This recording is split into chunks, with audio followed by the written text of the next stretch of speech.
Tok, kita di Uzbekistan ni, tapi berita-berita di Malaysia kita masih lagi dapat ikuti lah kan.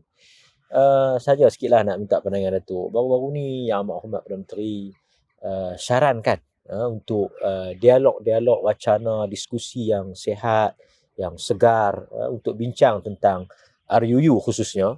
Dan Datuk juga secara terbuka telah tawarkan lah untuk berbincang dan berdialog supaya kefahaman itu sampai kepada masyarakat, sebab dia melibatkan masyarakat dan rakyat Malaysia. Tapi berdialog dengan berdialog pihak dengan yang pembuat dasar pembuat dasar, Menteri Agama kalau tak silap. Itu keluar sekejap tu lah. Keluar sekejap kan. Tapi nak minta respon Datuk lah tentang saranan PM X itu sendiri, dan juga respon yang Datuk terima daripada pihak-pihak yang berautoriti lah, kerana ini melibatkan isu besar. Ya.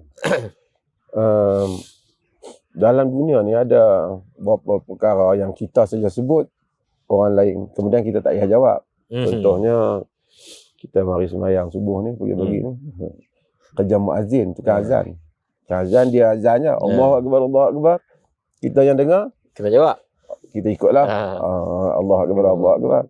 Bila dia kata hayya 'alas salah, kita kata la haula wala quwwata illa billah. Tapi dia tak payah jawab balik. Kan? Itu kerja tukang azan lah.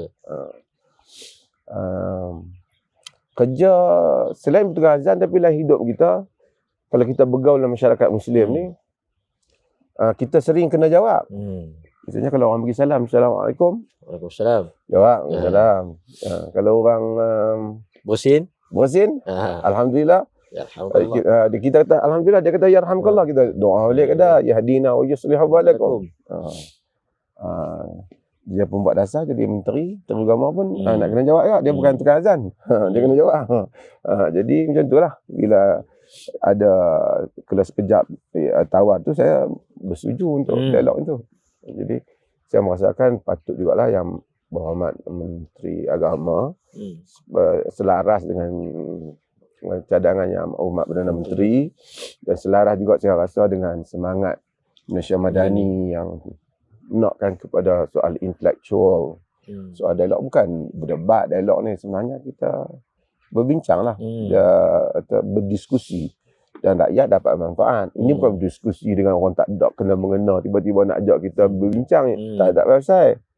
Ini kita berdiskusi dengan dia pembuat dasar ataupun orang pencadang dasar. Kita pula pihak otoriti negeri yang ada kaitan, hal-hal berkaitan. Bukan kita nak ajak siapa-siapa tepi jalan rasa nak belok dia nak berdialog, bukan. Dan bila duduk pada posisi politik ni, seperti Menteri Agama, dia posisi tu tak boleh jadi posisi tukang azan tadi. Tukang azan tak apalah. Dia posisi tu ialah posisi memang nak kena menjawab lah. Terutama apabila yang mencadangkan nak berbincang itu pihak yang ada berkaitan otoriti agama, dan dia juga berurusan dengan negeri. Dia bukan duduk setempat di wilayah saja Menteri Agama ni. Termasuklah pemegang taruh tu. Pemegang. Jadi itu maka itu satu yang bagus. Mungkin saya rasa kalau beliau segan di wilayah Persekutuan, kita jemput nanti. Dia datang ke Perlis, satu dialog RUU ni tentang mengkhususkan mazhab Ahli Sunnah ni di Perlis. Kita jemput supaya beliau datang di Perlis, pentas tu, supaya dengan itu maka dapat disaksikan oleh semua rakyat. Kita boleh rakam, kita boleh tengok. Tentulah sebagai Menteri Agama, beliau mempunyai keupayaan. Kalau tidak, takkan jadi Menteri Agama. Kan? Mesti upaya untuk menjawab dan menjelaskan seperti mana beliau kata beliau ada alasan-alasannya. Jadi kita mau dengarnya.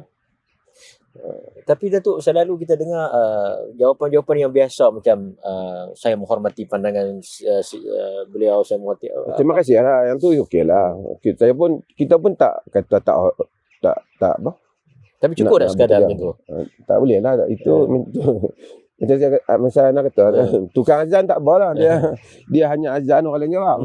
Tapi yang lain tukang azan, dia kena, bila orang jawab, dia jawab balik.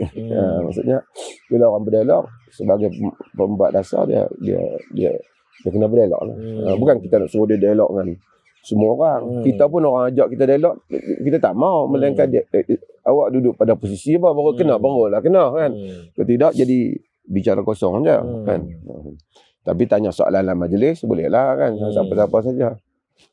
Okay, dan kalau kita tengok keluar sekejap pun platform yang platform yang natural bagus, kan. platform yang bagus boleh didengar oleh rakyat Malaysia. Bukan nak pergi berjerit tengkar. Platform tu pun.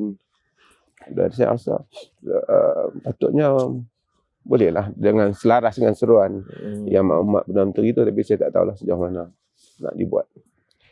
Okey, mungkin last sikit Datuk boleh komen tentang seruan inklusif yang memang merupakan antara tema besar lah PMX dan kerajaan Malaysia ni. Kita ke arah nak jadi negara yang aman damai ni, dia apapun dalam sepanjang sejarah tamadun manusia ni, apabila dia inklusif, dia akan lebih panjang umur dia. Bila dia eksklusif, dia akan lebih pendek. Kita boleh melakukan eksklusif untuk diri kita ataupun untuk kawasan pemilikan kita. Tapi negara kita tak boleh buat begitu. Macam kita kata jalan. Jalan ni hanya dikhususkan kepada orang yang pakai tudung labung saja. Tak boleh kan macam tu. Ini jalan milik awam. Umpamanya. Sebab tu pemikiran sebahagian orang agama yang ingin menjadikan agama itu sebagai mewujudkan macam robot syariah yang mana menjadikan manusia semuanya terpaksa melakukan. Itu sebenarnya tidak bagus. Idea seperti itu dia tidak membangunkan sebuah negara. Nabi SAW kalau tengok ada keterbukaan hatta dalam pemerintahan Nabi SAW, banyak munafik yang ada dari masih hidup pun. Ada yang munafik yang semayang di belakang Nabi pun ada. Selagi mana manusia tidak menzahirkan kesalahan secara nyata, maka dia tidak boleh diambil tindakan. Kesalahan nyata tu yang memberikan kesan yang sangat negatif kepada masyarakat. So, hal-hal yang seperti itu kena diambil kira lah dalam pentadbiran yang inklusif tu. Jadi itu, dan agama sepatutnya membangunkan, menyatukan, bukan agama itu sebagai satu senjata untuk kafir mengkafir ataupun menyesat ni. Belum apa-apa lagi sekarang kita dah dengar dah. Nanti kita akan dengar lagi semayang di Mekah nak kena qada balik nanti. Apa tu semayang Masjidil Haram akidahnya tak sah. Sebab dia bukan dalam ahli sunnah. Kemudian baru ni hak ceramah dia pun dibatalkan. Dipadamkan. Padahal Imam Masjidil Haram akidah tak sah. Orang di Arab Saudi akidah tak sah. Yang sahnya 2-3 orang ni. Jadi ini sesuatu benda yang melampau lah.